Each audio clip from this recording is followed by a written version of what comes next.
अस्सलाम वालेकुम एवरीवन, कैसे हैं आप लोग। उम्मीद करती हूँ आप लोग ठीक होंगे, खुश होंगे। और ये है फ्राइडे के दिन की मेरी वीडियो।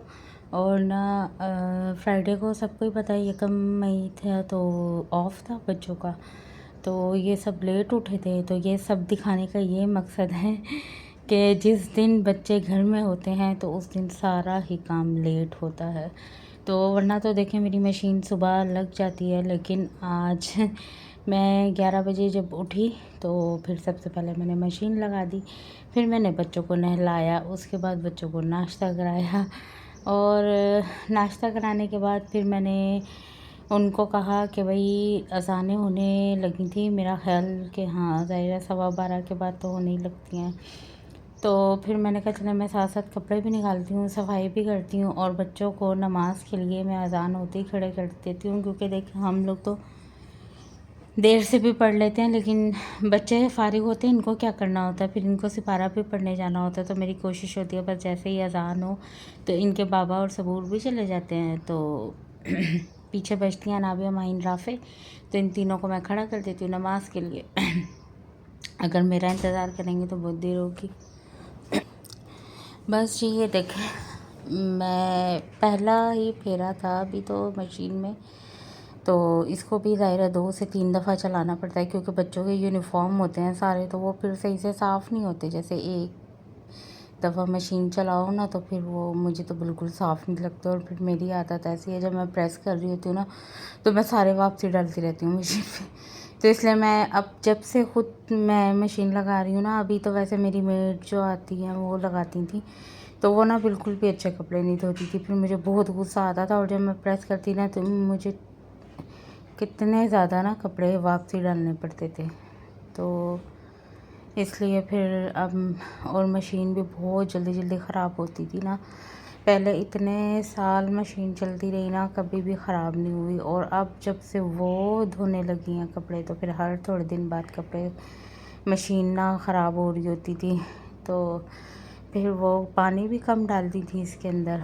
तो मैं कह कह के थक जाती थी कि पानी सही से डालोगी मशीन में जब भी तो मशीन चलेगी। फिर थोड़े थोड़े कपड़े, दायरा इन लोगों ने जल्दी जल्दी काम करना होता है और जाना होता है, तो यकीन करें इतने गंदे पानी में कपड़े धोती थी। और ना तो ड्रायर के अंदर कपड़े जैसे डाले तो वो राफ़े की कोई टी शर्ट उसने नीचे चली गई, तो वो उससे पूरी मोटर उसकी ख़राब हो गई।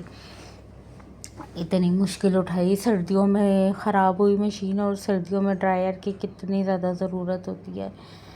तो ना इतना मुश्किल से मैंने कपड़े वगैरह सुखाए हैं सर्दियों में। तो उसके बाद अल्लाह अल्लाह करके ये ठीक हुई। तो बस फिर जैसे ही ठीक हुई तो मैंने उसको कह दिया कि भाई मैं मशीन खुद ही लगाऊंगी और ड्रायर भी मैं खुद करूँगी। तो फिर वो उसको 1-2 दिन तो वो जैसे मैंने लगाई तो वो करवा दिया। फिर उसने खुद ही कहा कि नहीं मैं ड्रायर कर दूँगी, एहतियात से करूँगी।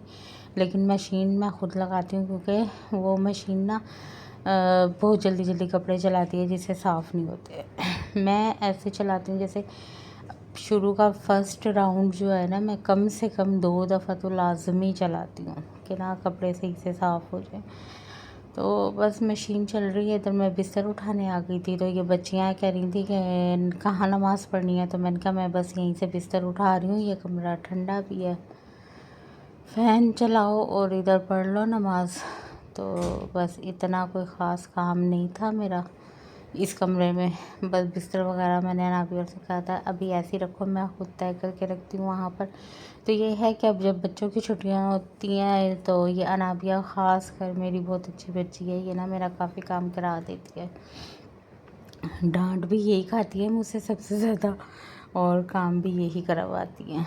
तो बेडशीट का मेरा ना ये होता है कि जैसे रात में सोने से पहले मैं लाज़मी झाड़ के ना इसको बिछाती हूँ, क्योंकि मुझसे तो बिल्कुल भी गंदी बेडशीट पे नहीं सोया जाता। तो ना मैं बच्चों को ना जब यानी कि इनका लेटने का टाइम होता है ना, तो फिर मैंने कहती हूँ उतरो मेरे बिस्तर पे से, मैंने अपना बिस्तर झाड़ना और फिर मेरे बिस्तर पे मत आना। क्योंकि फिर इनके बाबा भी गुस्सा करते हैं ना, ये लोग तो जो ज़ाहिरा बच्चे हैं, ये कभी चिप्स खा रहे हैं बैठ के, कभी कोई चीज़ खा रहे हैं, तो वो ज़रा सा भी अगर कुछ कचरा हो ना बेड के ऊपर तो उन्होंने फ़ौरन बेइज्जती करनी होती है मेरी। तो ये देखें बस नमाज की कर ली है इन लोगों ने तैयारी। और आप लोगों के जुम्मे का दिन भी ऐसे ही बिज़ी होता होगा, क्योंकि जुम्मे से पहले तो इतना बिज़ी होता है कि ऐसे लगता है कि बस दुनिया इधर से उधर हो रही है, और जैसे ही नमाज का टाइम ख़त्म होता है तो ऐसे सुकून हो जाता है जैसे पता नहीं क्या हो गया।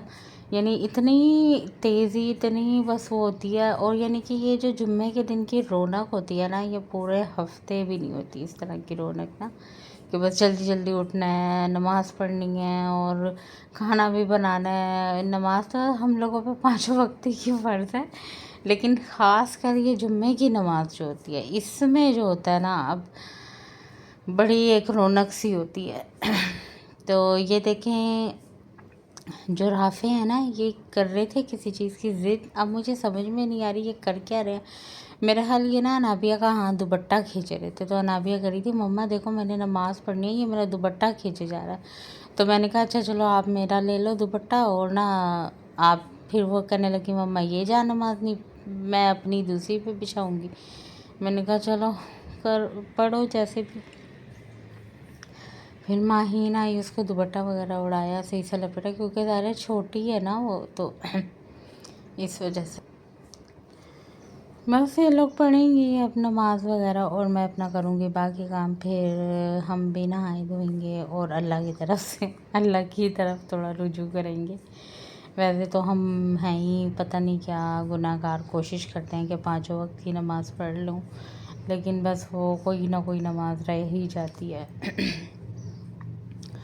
बस अल्लाह से दुआ, अल्लाह ताला हम सबको नेक हिदायत दे, 5 वक्त नमाज कुरान पढ़ने वाला बनाए, आमीन। आप लोग भी दुआओं में ज़रूर याद रखें और दुआ करें कि बस अल्लाह ताला हम सबको अपने प्यारे नबी पाक सल्लल्लाहु अलैहि वसल्लम के स्वाय हसना पे चलने की तौफीक अता करे।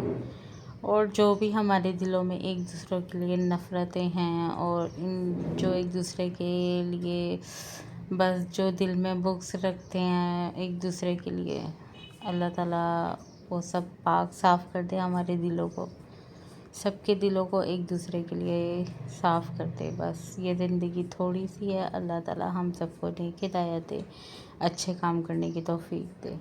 तो बस यहाँ आ गई थी मैं लिविंग एरिया में, और यहाँ मेरे हस्बैंड के लगे हुए थे, नहीं बल्कि मैंने लगाए थे उनके मोबाइल चार्जिंग पे, तो उनके कोई कॉलिंग वगैरह आ रही थी। तो वो मैंने कहा देख लेती हूँ, अगर कोई अपने की होगी तो मैं सुन लूँगी, वरना अदरवाइज़ मैं नहीं उठाती हूँ किसी के फ़ोन उनके। अगर अब्दुल सबूर होते हैं तो मैं उनसे कहती हूँ कि आप उठा लो, और कह दो कि बाबा नहीं है, तो वो उठा लेते हैं, मैं नहीं उठाती इनके फ़ोन।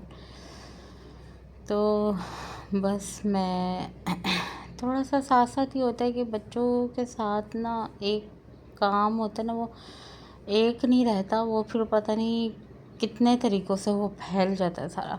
अब ये अगर स्कूल गए हुए होते तो ये जितना सारा काम है ना, ये मेरा सुबह ही हो जाता है। तो लेकिन चलें, आज छुट्टी थी बच्चों की, कोई बात नहीं, कभी ऐसा भी होता है।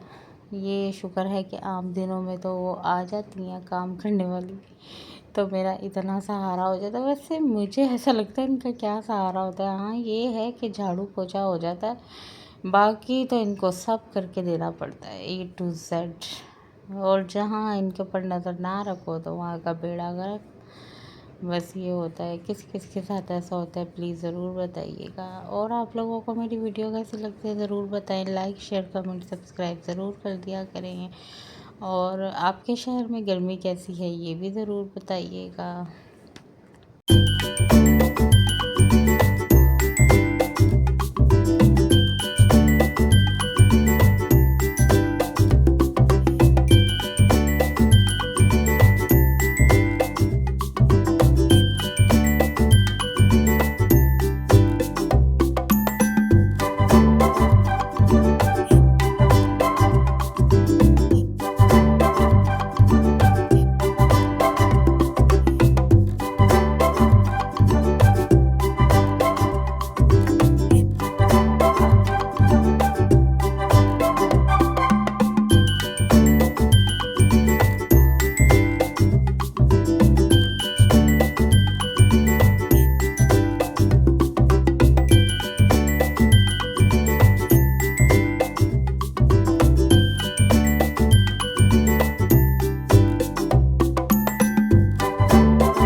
बस ये मेरा था आखिरी राउंड जो रह गया था मशीन का। तो जो मेरी मेड है वो आई थी, तो मैंने कहा नहीं आप ना आगे का काम करो और इतने फिर ये है कि मशीन का भी कंप्लीट हो जाएगा और इतने में अपनी डस्टिंग वगैरह और जो भी काम है करने के वो सारे कर लूँगी। तो फिर आप सफाई भी कर देना और कपड़े भी धो देना। तो वो चली गई थी, तो इतनी देर में मैंने फिर जल्दी जल्दी से अपना सारा चादर वगैरह सही करी, सारा काम किया, किचन भी साफ़ कर लिया था इतनी देर में। तो बस फिर ये आखिरी राउंड भी चलेगा और इतनी देर में वो आएंगी तो मशीन में कपड़े भी हो गए थे मेरे कंप्लीट। और अब मैं दिखाऊंगी फ़ाइनल लुक आपको अपने घर का। और ये फ़ाइनल लुक तब का था जब मैं कपड़े भी सुखा चुकी थी, मैंने सारा काम कर लिया था। यानी वो चली गई थी अपना काम करके और मैंने कपड़े वगैरह सुखा कर मशीन की तरफ से नीट एंड क्लीन कर दिया था। जब तक मशीन लगी होती है तो सब फैला रहता है और जैसे मशीन का काम ख़त्म तो सब ठीक साफ़। और ये किचन भी हो गया मेरा नीट एंड क्लीन। और ये राफे की गाड़ियाँ मैं आपको दिखाती हूँ। आपका व्लॉग कैसा लगा ज़रूर बताइएगा। अल्लाह हाफ़िज़।